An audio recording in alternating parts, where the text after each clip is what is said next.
শুভ সকাল বন্ধুরা, নতুন একটা সকালে নতুন আরও একটা ভিডিও নিয়ে হাজির হয়ে গেলাম তোমাদের সামনে। আমি জবা আর পিজি ফ্যামিলিতে সবাইকে জানাচ্ছি অনেক অনেক স্বাগত আর অনেক অনেক ভালোবাসা।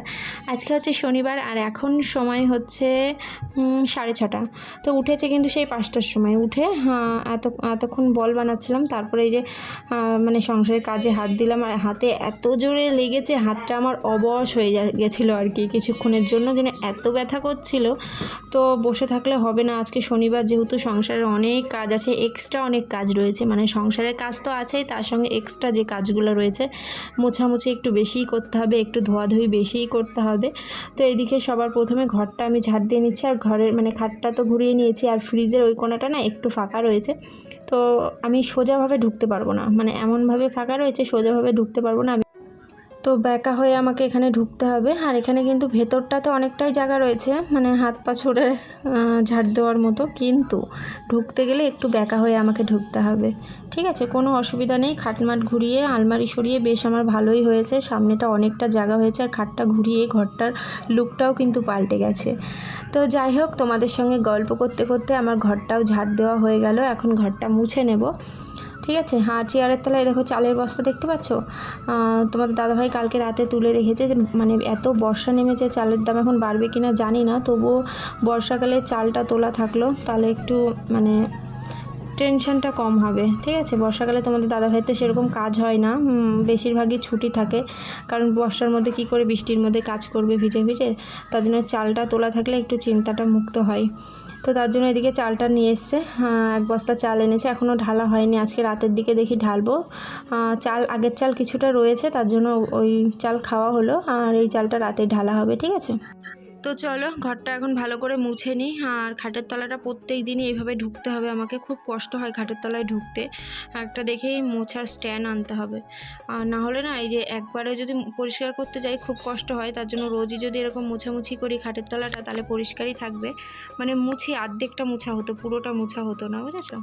তো চলো ঘরটা মুছে নিই, তোমরা দেখতে থাকো আর আমার সঙ্গে থাকো, কেউ ভিডিওটা স্কিপ করো না, পুরো ভিডিওটা দেখার অনুরোধ রইল। আশা করি তোমাদের ভালো লাগবে।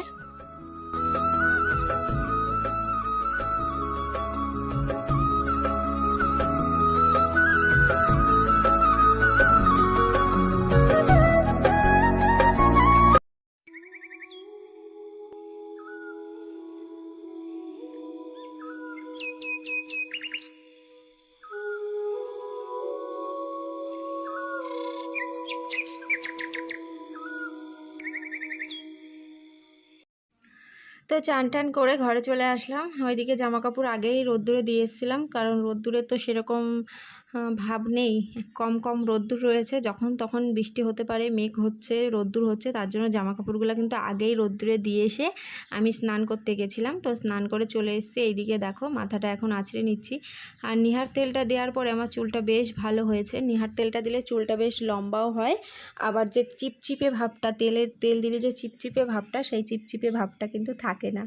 তো তার জন্য এখন থেকে নিহার তেলই দিই। নিহার তেল অনেক দিন থেকেই দিচ্ছি, প্রায় 6 মাস হয়ে গেছে নিহার তেল মনে হয় মাখি, 6 মাস না হলেও কাছাকাছি।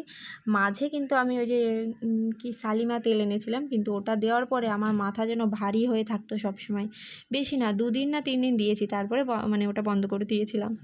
তো এদিকে দেখো মাথাটা আঁচড়ে নিলাম, মুখে একটুখানি ক্রিম মেখে নিলাম, এদিকে সিঁদুর পরে একটু ঠাকুর প্রণাম করে নিচ্ছি। আর এইদিকেও ঠাকুর রয়েছে, এখানেও ঠাকুর রয়েছে, তো চান করেও ঠাকুর প্রণাম করি, তারপরে ঘুম থেকে উঠেও ঠাকুরের মুখই দেখি। তো কি কি ঠাকুর আছে তোমাদেরকে দেখানো হয়নি, দাঁড়াও তোমাদেরকে দেখাই এখানে কি কি ঠাকুর রয়েছে।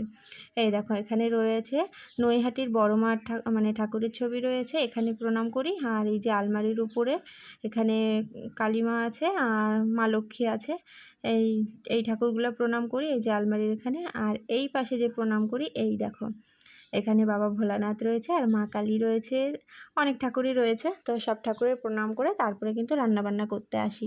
তো আজকে রান্না হবে যেহেতু নিরামিষ, এই দেখো সয়াবিন হবে, আলু পটল দিয়ে সয়াবিনের তরকারি হবে। তো চলো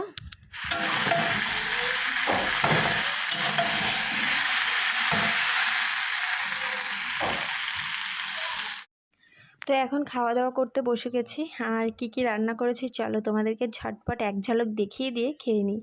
এখানে করেছি হচ্ছে মোচার চপ, তো মোচার চপটা কিভাবে বানিয়েছি বলো তো? মোচাটাকে প্রথমে সিদ্ধ করে নিয়েছি, তারপরে আদা বাটা, জিরে বাটা আর লঙ্কা বাটা দিয়েছি, চালের গুঁড়ো, বেসন এগুলো দিয়ে বেশ করে মাখিয়ে বড়া বানিয়েছি। লবণ হলুদ তো আছে, এখানে সয়াবিন করেছি আর লেবু কেটে নিয়েছি। তো খাওয়া দাওয়া হয়ে গেছে, খাওয়া দাওয়া করে এদিকে দেখো আমি হচ্ছে বিছানাটা গুছিয়ে নিচ্ছি। তো খাওয়া দাওয়ার আগে আজকে আর গুছাতে পারিনি বিছানাটা, খাওয়া দাওয়া করে বিছানাটা এখানে গুছিয়ে নিলাম। আর মেয়েকে যেহেতু পড়াতে আসবে তার জন্য মেয়ের বইগুলোও এখানে রেডি করে দিলাম, ঠিক আছে। তো এখন একটু আমি রেস্ট নেব, তার আগে হচ্ছে এই দেখো লাইটটা বন্ধ করে দেওয়ার পরেও কত সুন্দর খাটটা পরিষ্কার আলো আর কি। তো এদিকে এঁটো মোছা হয়ে গেছে, আর এঁঠো মুছেছি। আর বড়া কিন্তু তোমাদের দাদাভাই আবার খেতে আসলে আমাকে বানিয়ে দিতে হবে, মানে মাখানোই আছে, শুধু বড়াটা বানিয়ে দেব। আর এইদিকে আমি বাসন মেজে নিলাম। আর এদিকে তোমাদের দাদাভাই চলে এসেছে, একটা পার্সেল অর্ডার দেওয়ার ছিল, একটা না দুটো পার্সেল অর্ডার দেওয়া ছিল, একই জিনিস দুটো অর্ডার দেওয়া ছিল, একটা আমার জন্য একটা মেজদির জন্য। তো পার্সেলটা এসেছে একটা, কিন্তু পয়সাটাও দুটোর নিয়েছে, আবার এসেছে একটাই। দেখো এখানে 4টে বোতল আসার কথা, ঠিক আছে। এটা হচ্ছে শ্যাম্পুটা খুব ভালো, কিন্তু দুঃখের বিষয় আমাকে ক্যান্সেল করে দিতে হবে, ঠিক আছে। ক্যান্সেল করে দিয়ে, মানে দুটো অর্ডার দেওয়া আছে, দুটোই ক্যান্সেল করতে হবে। ক্যান্সেল করে তারপরে হচ্ছে আবার অর্ডার দেবো, তখন আর দুটো অর্ডার দেবো না, তখন একটা অর্ডার দেবো, মানে একটার মধ্যেই কিন্তু দুটো, মানে এখানে 1 লিটার করে শ্যাম্পু আছে, 2 লিটার, মানে আমাদের টোটাল 4 লিটার অর্ডার দেওয়া আছে। খাওয়া দাওয়া হলো, দুপুরের খাওয়া দাওয়া হলো, ঠিক আছে। এখন বাজে কটা, সকালে সেই মনে রান্না করছে তখন দেখেছি না, ভুলে গেছি জানো তো সকালে কখন তোমাদের সঙ্গে কথা হয়েছে। তো এদিকে হচ্ছে যে জামা কাপড় সব তুলে এনে রেখেছি, এখনও ভাঁজ করা হয়নি, বিকালবেলা ভাঁজ করবো। এইদিকে মেয়ে শুয়ে পড়েছে, তো জানলায় যেহেতু এখনও পর্দা লাগানো হয়নি, তাই আমি ক্যাথার ওয়ারটা দিয়ে দিলাম, কারণ রোদ্দুরের ঝিলকানিটা আসছে বলে, ঠিক আছে। তো চলো ঘুমিয়ে নিয়ে একটু পরে তোমাদের সঙ্গে কথা হচ্ছে। ঘুম থেকে উঠলাম, এখন বাজে 5টা। তোমাদের দাদাভাই স্নান করে খেয়ে নিয়েছে, খেয়ে দিয়ে আমাকে ডাকছে উঠবা না। তো আমি উঠলাম, এইদিকে উঠে প্রথমে আগে একটু বসে নিলাম, মানে ঘুম থেকে উঠেই না কেমন যেন লাগছিল, উঠে একটু বসে নিলাম। তোমরা ভাবতেই পারো ভান্ডারটা খাটের পরে কি করছে। তো মেয়ে নিয়ে এসে খেলা করছিল। তো ঘুম থেকে উঠে এদিকে একটুখানি বসে নিলাম, আগে বসে এখন হচ্ছে বিছানাটা গুছিয়ে নিচ্ছি। এখনও প্লাস্টিক পাতি, কিন্তু মেয়ে হিসু করে না, তবুও পেতে দিই, বলা যায় বাচ্চা মানুষ যখন তখন হিসু করেই ফেলতে পারে বিছানায়, খাওয়া দাওয়ার পরেই যেহেতু ঘুমানো হয়, তার জন্য প্লাস্টিকটা কিন্তু এখানে আমি পেতেই দিই। আর এদিকে এত ঠান্ডা লেগেছে, হেঁচি হচ্ছে, শুধু হেঁচি হচ্ছে, কবে যেন আবার শরীরটা খারাপ হয়ে পড়বে হঠাৎ করেই, কারণ এত হেঁচি হচ্ছে এই 2 দিন থেকে, মানে ঘর ঝাড়ার পর থেকে। ঘর ঝাড়লেই আমার 2 দিন পর থেকে শরীর খারাপ হবেই হবে, সেটা তোমরাই জানো, কারণ তোমরা আগের ভিডিও দেখো, ঘর ঝাড়ার ভিডিওগুলো দেখো, পুজোর মধ্যে, চৈত পুজোর মধ্যে, তারপরেই দেখবে আমার শরীর খারাপ হয়, কারণ আমার ধুলোতে ভীষণ অ্যালার্জি আছে, ঠান্ডা হয়ে যায়, মানে ঠান্ডা লেগে যায় আর কি, আর আমার ঠান্ডারও অ্যালার্জি আছে। তো সব মিলিয়ে একটু ঠান্ডা লেগে যায়, তারপরে যে কত রকম শরীর খারাপ হবে, মানে আমার যে কত কিছু সহ্য করতে হয় এই শরীরের দিক থেকে, যেরকম কাজও করি শরীর খারাপ হলেও আমাকে কাজ করতেই হবে। তো এইদিকে দেখো আমি এখন বিছানার চাদর মাদরগুলো সকালে সব কেচে দিয়েছিলাম, দেখলেই ছাদে নেড়ে দিয়েছিলাম, বেশি না 2 ঘন্টার মধ্যেই সব শুকিয়ে গেছে। রোদ্দুর কিন্তু ছিল না, ওই যে তাপটা ছিল, থেকে থেকে রোদ্দুর উঠছিল, থেকে থেকে এমন রোদ্দুর উঠছে, সেই রোদ্দুরে না মনে হচ্ছে মানুষ ভাজা ভাজা হয়ে যাবে, আবার থেকে থেকে চোখ বন্ধ হয়ে যাচ্ছে। তো আমার বিছানার চাদর মাদরগুলো বেশ শুকিয়ে গেছে, এখন এগুলো দেখো ভাঁজ করে নিচ্ছি। এখন সব জায়গার জিনিস জায়গায় রেখে দেবো, আলমারিতে রেখে দেবো। আর মেয়ে উঠে পড়েছে যেহেতু, মেয়েকেও জামা প্যান্ট পরিয়ে দিয়েছি। তোমাদের দাদাভাইকে বললাম তুমি একটু মেয়েকে নিয়ে বাইরে যাও, ঘুরে আসো, আমি ততক্ষণে ভিডিওটা পোস্ট করে দিই, মানে এডিট করা হয়েছিল না, এডিট করে পোস্ট করে দিই। তো পোস্ট করব, মেয়েরা যাবে, আমি স্নানটা করে এসে তারপরে পোস্ট করতে বসবো, মানে এডিট করতে বসবো, এডিট করে মানে আজকের ভিডিওটা মানে যেতে যেতে তোমাদের কাছে কটা বেজে যাবে, মানে কালকের ভিডিও, শুক্রবারের ভিডিও পোস্ট হতে হতে শনিবারে, মানে আজকে শনিবার তো, শুক্রবারের ভিডিও পোস্ট হতে হতে মনে হয় আমার 8টা-9টা বেজে যাবে। মাঝে আবার রিচার্জ শেষ হয়ে গেছিলো জানো তো ফোনের, মানে পোস্টে বসিয়েছি তারপর রিচার্জ শেষ হয়ে গেছিলো। তো যাই হোক, এদিকে দেখো জানলার পর্দাগুলো হচ্ছে লাগানো ছিল না, মানে কাঁচা ছিল না, সকালে সব কেচেছি, শুকিয়ে গেছে, পর্দাগুলো লাগিয়ে দিলাম। তারপরে অনেকটা পরে আসলাম, এখন রাতে রান্না করব, এদিকে ঢ্যাঁড়স ভাজা করব, আর মিষ্টি আলু বলতে যাচ্ছিলাম, মিষ্টি কুমড়ো ভাজা করব, ঠিক আছে। তো এই যে এখন খেতে বসেছি, বাজে 10টা, অনেক দেরি হয়ে গেল খেতে। এদিকে ভাত বেড়ে নিয়েছে, আর এই হচ্ছে আজকে রাতের মেনু। তো চলো খাওয়া দাওয়া করে নিই।